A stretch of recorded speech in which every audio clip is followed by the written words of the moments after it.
بەڕێز دکتۆر ڕەوا محەممەد ئەمین بەڕێوەبەری وزانیۆبووەکان لە وەزارەتی کارەبا لە باکووی پایتەختی ئازربایجانەوە لەگەڵمانە سەبارەت بە کۆنفرانسی کەشووە و COP29 لەگەڵمانە بێ. دکتۆر سوپاس بۆ ئامادەبوونی بەڕێستان. بە گشتی باسێکی کۆنفرانسەکەمان بۆ بکە دواتر هێنە سەر باسی وزانیۆبووەکان. بەڵێ زۆر سپاتانەکەین، ێوارەتان باش.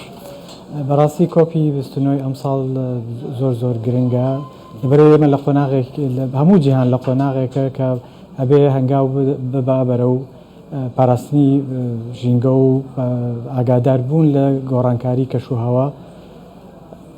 ئەم کۆپە وەکو بڵێ فرسەتی ئەخیرە یان ئاخر فرسەتە کە وڵاتانی جیهان بە جدی قەرار لەسەر بڕیار بدەن لەسەر ئەوەی ئایا ئێمە بەرەو هەر ئەو بەرەو ئەو ئەتیجاها بڕۆین کە لە هەموو دنیا گەرما زیاتر بێ و کاریگەری لەسەر ژیانی هەموو بەشەریەت و هەموو خەڵکە بێت، یان لە ئیمڕۆوە قەرار بدەین کە بەرەو وزەنیۆبەکان بڕۆین و بەرەو کەمکردنەوەی کاربۆن دیاکساید و کەمکردنەوەی گەرمبوونەوەی جیهان.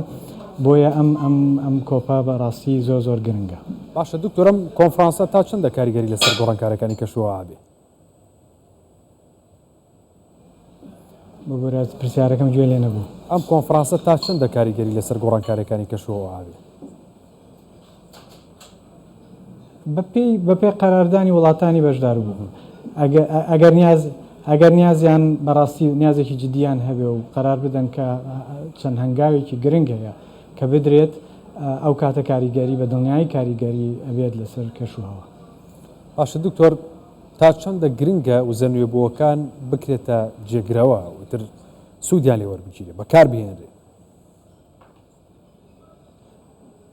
بەڵێ بە دڵنیایی وزەنیۆبووەکان فاکتەری سەرەکیە لەم گۆڕانکاری کە لە بابەتی وزا ئەبێ بکرێ، بەڵام گۆڕانکاریەکە ناکرێت بە لە ڕۆژێک و دوو ڕۆژە بکرێ، ئەبێ بە شێوەیەکی تەدریجی هەنگاو بە هەنگاو قۆناغ بە قۆناغ ناکرێت ئەمە بڵێن وڵایەت لە بەیانیەوە ئێمە سوتەمەنی بەکارنایێنین و ناشتوانین لە بەیانیەوە یەکسەر وزەنیۆبەکان بەکاربین. ئەم پرۆسەیەکی زۆر درێژە، پرۆسەیەکە کە کاتیەوێ و ئیشیەوێ و پلانی ئەوێ ڕۆژ بە ڕۆژ ئەبێ ئێمە زیاتر وزەنیۆبەکان بەکاربێنین و کەمتر سوتەمەنی بەکاربێنین. باشە دکتۆر، تا چەندە حکوومەتی یاریمی کوردستان هەوڵیاوە کار بە وزانیۆبووەکان بکات؟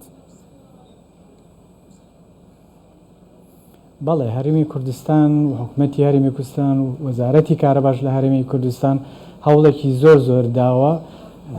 چەندەها پرۆژەی بڵێن پرۆژەی بچووکی دامەزراندووە و هەروها پلانی هەیە بۆ پرۆژەی زۆر گەورەتر. بە تایبەتی حەزەکەم باسی وزەی خۆر بکەم، چونکە وزەی خۆر زۆر سەرکەوتووە بێ لە کوردستان، سەرکەوتووە و سەرکەوتووتریژە بێ ئەگەر ئەمە بڵێن زیاتر چاومان بخەینە سەر ئەو جۆرە وزەیە. وەزارەتی کارەبای حکوومەتی هەرێمی کوردستان دکتۆر وزەی خۆر تێچووی زۆر نییە وەرگرتن لە وزەی خۆر؟ نەخێر، ئەوە جاران زۆر باڵێن تێچووی زۆر بووە. لەم 10 ساڵی ڕابردووە تێچووی وزەی خۆر لە 90 کەمتر بووە، یعنی ئەگەر شتێک بە $100 بوو ئیستا بە $10. بۆیە بەڕاستی تێچووەکەی ئیستا زۆر کەمترە و زۆر بە ئاسانی ئەتوانین بڵێن پشت بە وزەی خۆر ببەستین، بە تایبەتی وزەی خۆر لە هەرێمی کوردستان. باشە دکتۆر، وەکو حکوومەتی یاریمی کوردستان هیچ گرێبەستێک کراوە بۆ بەکارهێنانی وزەنیۆبووەکان؟